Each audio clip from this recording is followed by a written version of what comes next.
sumber daya manusianya banyak. Jadi kita bisa membuat Indonesia jadi lebih baik. Caranya gimana kontribusi kita untuk negara? Salah satu kontribusi saya adalah melalui VTube. Karena melalui VTube kita bisa membantu begitu banyak orang. Kita nggak cuma lihat diri sendiri. Kalau soal punya uang, ada penghasilan, dapat duit, sudahlah. Sudah pasti dapat, nggak mungkin nggak.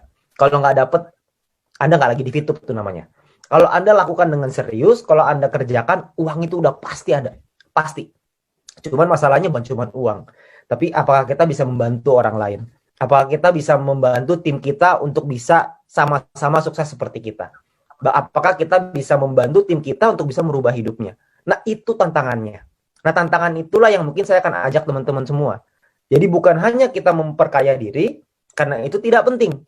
Karena menurut saya yang paling penting adalah kita bantu tim kita untuk jadi sukses dan kaya. Kalau mereka sukses dan kaya, kita sudah pastilah nggak mungkin nggak usah dibahas lagi.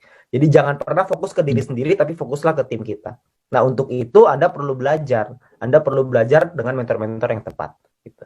Jadi kalau untuk soal VTube-nya, kalau Anda merasa bahwa bisnis ini layak dan menarik untuk dijalankan, Anda sudah di tempat yang tepat. Dan banyak orang di luar sana tidak bisa melihat itu. Dan memang dunia ini berubah oleh sekelompok kecil orang yang bisa melihat sebuah peluang. Mark Zuckerberg ketika membuat Facebook itu ditolak oleh teman-teman kampusnya.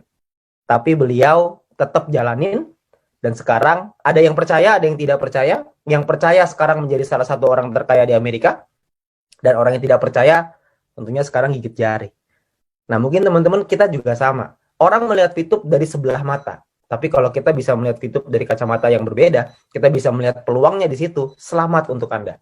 Nah, tapi bukan cukup sampai di sana. Ketika Anda sudah melihat peluangnya, Anda juga mesti paham bagaimana Anda membangunnya. Bagaimana cara Anda untuk mengembangkannya.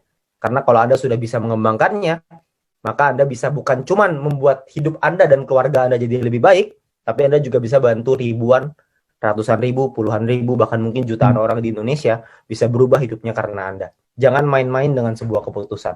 Karena keputusan yang saya ambil beberapa bulan yang lalu, ternyata berubah menjadi berkat bagi begitu banyak orang. Saya juga nggak nyangka. Dan mungkin Anda juga tidak nyangka sekarang. Sekarang Anda tidak lihat. Tapi Anda lihat 5 bulan lagi, 6 bulan lagi, tahun depan, Anda akan menjadi dampak buat bukan cuma keluarga Anda, tapi banyak orang di Indonesia. Ini kenapa TV-TV nasional nggak mengekspos? Adakah clue kapan e-commerce keluar? Oke. Gojek, Grab, Uber disebut TV nasional, VTube kok tidak? Oke, Gojek, Grab, dan Uber disebut di TV nasional sekarang, bukan ketika dia bangun. Ketika Gojek tahun 2015 nggak ada Pak di TV. Itu boro-boro di TV, di SMS mungkin ada. Tapi kalau di TV kayaknya nggak ada. Kalau misalkan sekarang tentu saja gitu. Tapi kita lihat VTube 5 tahun lagi, jangankan di TV, Pak, di bioskop juga ada mungkin nanti. Ada. Ya, kalau misalkan iPhone, kapan bisa daftar? Nah, iPhone ini juga satu kendala ya, karena iOS-nya sulit untuk di-adapt dengan aplikasi kita. Jadi nanti sudah disiapkan solusinya, tapi lagi dalam proses. Terus kalau untuk tadi e-commerce, e-commerce ini problemnya adalah di perizinan. Sekali lagi, ini model bisnis kita ini terlalu, kalau bahasa Yamaha selangkah ke depan, tapi ini kayaknya beberapa langkah ke depan gitu ya. Ini terlalu depan nih, sampai sulit untuk kita jelasinnya aja, bikin mudengnya aja susah gitu. Jadi kita perlu waktu. Jadi mungkin prediksinya mungkin tahun depan kayaknya deh. Ya, karena kita butuh dari manajemen sih lebih tepatnya ya. Manajemen negosiasi dan penjelasannya itu butuh lebih lengkap. Mereka butuh yang lebih jelas. Karena birokrasi di Indonesia kita semua sama-sama paham ya. Semuanya butuh waktu. Jadi kita butuh waktu untuk menyesuaikan itu. Tapi tentu saja kita mau banget supaya e-commerce itu jalan secepatnya. Itu perusahaan akan jauh lebih sehat lagi gitu. Jadi tentunya kita juga akan perusahaan juga akan mengupayakan supaya jalan terus, supaya e-commerce ini bisa running gitu. Tapi kita juga nggak mau melampaui koridor hukum. Tentunya kita semua nggak mau melakukan sesuatu yang ilegal, kan nggak ada yang mau. Kita maunya semuanya dalam ranah hukum yang benar, melalui legalnya mesti tepat gitu. Jadi kita nggak akan mulai sebelum kita dapat ACC atau approval dari negara, dari regulator. Tentu buat kepentingan kita bersama juga gitu ya. Pernah nggak Metro TV iklan di RCTI? Nah, ini dijawabin sendiri. Terima kasih. Income Bapak sekarang berapa per bulan? Kalau income sih mungkin Ya, CRV lewat lah ya 1 bulan gitu. Amin. CRV kebelilah, CRV 1 bulan tuh kebeli. Gitu. Lumayan lah, lumayan untuk punya keleluasaan dalam segi finansial. Kalau misalkan dibilang kaya raya banget, enggak juga lah, masih banyak banget lah yang lebih kaya, yang punya gudang garam juga lebih gila-gilaan gitu. Tapi kalau misalkan keleluasaan dari segi income, dari segi pengeluaran, ya makan-makan nggak mikir lah gitu. Makan-makan nggak mikir. Ngomong-ngomong, kapan manajemen berkantor di Indonesia? Nah, ini juga salah satunya nih ya. Ini juga kebetulan lagi dibahas, jadi sekalian. Kantor di Indonesia juga sedang dipersiapkan karena kita juga sama-sama tahu bahwa bisnis di Indonesia, kantor harus di Indonesia. Jadi kantor itu juga lagi dipersiapkan karena kemarinan ini kita memang peledakannya terlalu cepat. Jadi mau nggak mau harus ada manajemen yang dadakan dulu. Nah, sekarang ini sudah mulai running, lagi dipersiapkan untuk kantor di Indonesia. Jadi nanti kalau kantor ada di Indonesia pasti akan di-announce lah. Gak mungkin nggak. Ya karena saya yakin nanti kantornya itu nggak tahu deh itu kayak apa, tawuran mungkin di dalam situ ya. Saya nggak tahu deh. Bakal rame banget pasti yang datang. Tapi nanti pasti akan dikasih lihat. Boleh lihat jempol yang bisa membawa kesuksesan. Wih, mantap. Wih, jempolnya mantap. Jempolnya mantap nih. Susah nih jempolnya. Kenapa untuk registrasi harus berusia 18 tahun? Karena kalau di bawah 18 tahun nanti kita ditangkap sama Depnaker. Karena tidak boleh mempekerjakan orang di bawah umur. Yang hadir kasih 10 VP kok masing-masing. Waduh, daripada saya kasih ikan lebih baik saya kasih pancingannya. Kenapa kalau searching di Google tentang VTube pasti yang keluar adalah VTube penipuan? Oh iya tentu saja, karena perusahaan bagus harus dijelek-jelekan dong. Karena perusahaan yang jelek mau diapain lagi? Kapan izin Kominfo balik? Kenapa kita harus pakai NIK? Oke, izin Kominfo ini masalah waktu ya. Jadi ini juga sama. Jadi kalau misalkan proses legalnya ini sudah mendekati fase akhir. Jadi ketika itu sudah selesai, maka semua izin juga pasti akan dipulihkan. Cuma itu butuh waktu aja untuk penyelesaian sedikit lagi. Jempolnya panjang banget ya, gak buntet. Makanya rezekinya panjang. Bisaan aja dulu waktu gua susah nggak begitu. Kenapa harus pakai nick? Karena kalau nggak pakai nick, nanti satu orang bisa bikin ID banyak banget dong. Karena kan harus diverifikasi apakah manusia atau robot, kan gitu. Kalau misalkan isinya robot semua kan pusing. Jadi kan harus ada KYC namanya. Jadi perlu ada yang diituin lah, yang dicek gitu. Ini udah gampang banget loh, cuma NIK doang. Harusnya tuh nggak begini nih. Harusnya tuh ada selfie-nya, ada fotonya, ada apa gitu. Harusnya ada beberapa lagi. Betul. Berarti Vito masih di R&D terus ya? Oh, itu tentu saja jelas. Karena yang namanya bisnis, kalau misalkan tidak bertumbuh terus, maka bisnis itu akan mati. Seperti contoh, kita ambil contoh paling gampang. Bluebird sama Gojek. Siapa sih yang dulu yang punya Bluebird itu salah satu orang terkaya di Indonesia loh. Top 50 kalau nggak salah, terkaya di Indonesia. Sekarang, Bluebird ini ketika dibangun, itu gak ada yang berani melawan tuh. Taksi nomor 1 pasti Bluebird, gak ada lawannya. Ada Bluebird, Silverbird, GoBird, semuanya. Wheelbird juga ada di situ. Tidak ada satu orang pun yang bisa menyangkal bahwa Bluebird itu taksi nomor 1 di Indonesia.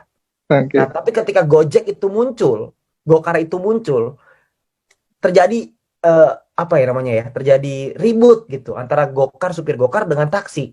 Katanya ini nggak fair lah, apalah segala macam. Dari pihak Bluebird itu juga ngotot, tidak mau beradaptasi dengan perubahan, nggak mau ikutin dengan online. Yang terjadi adalah Gojeknya sekarang membeli sahamnya Bluebird. Jadi yang tadinya kompetitor, Bluebird tadinya di atas, sekarang Bluebird mau nggak mau bekerja sama dengan Gojek gitu. Jadi namanya bisnis harus terus berubah. Begitu juga dengan Vito, pasti akan ada perubahan. Kalau Anda tanya akan berubah atau enggak, dijamin pasti akan berubah. Karena kalau nggak berubah, kita akan punah. Yes. Jadi mau nggak mau harus seperti itu. Bapak sendiri menjalankan misi dengan modal 0,3 apa fast track? Ya tentu saja 0,3 Bapak. Zaman saya pertama kali bergabung, EC aja tidak dibuka. Tidak ada EC, mau beli sama Sopo. Tentu saja pakai gratis, mau pakai apa lagi? Dulu 0,3 tuh seru sekali loh. betul. Kita nunggu loh berbulan-bulan supaya dapat 0,3. Gila, launching tuh dengan semangat selesaiin, 0,3 pertama nih. Bangga dapat 0,3 ini bangga banget. Seneng banget kan pertama kali Pak Sandy. Bangga. Di tengah dengan kisruhnya ketika lagi di awal ya, tapi 0,3 pertama itu seru banget. Ini terakhir ya. Kalau dapat calon VTuber yang kritis dan pernah telepon pihak OJK dan dapat info VTube termasuk entitas kali ini maksudnya ya. Entitas yang masih proses penarikan izin, itu kita gimana jawabnya Pak? Kalau saya nih, ini Anda perlu tanya lagi ya sama Pak Sandy ya. Kalau saya, Kalau ketemu dengan orang yang sebegitu kritisnya, pengen tahu semuanya, pengen supaya telepon OJK lah, ntar dia telepon ke Kominfo lah, dia telepon ke presiden lah, semua mau ditelepon sama dia untuk memastikan supaya bisnis jalan. Gak taunya dia cuma mainnya misi gratis toh.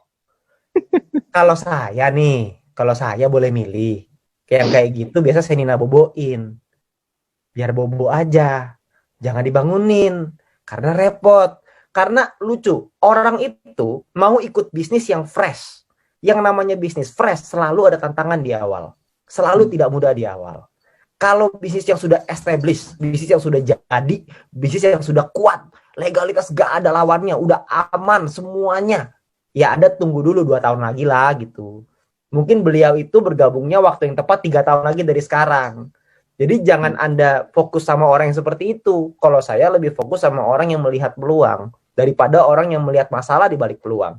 Karena kalau ketemu orang yang nyarinya masalah, Anda kasih solusi, dia cari lagi masalahnya. Anda kasih solusi, dia cari lagi masalahnya. Anda nanya sama saya cara jawabnya gimana? Cara jawabnya adalah jangan dijawab. Kalau saya sih begitu.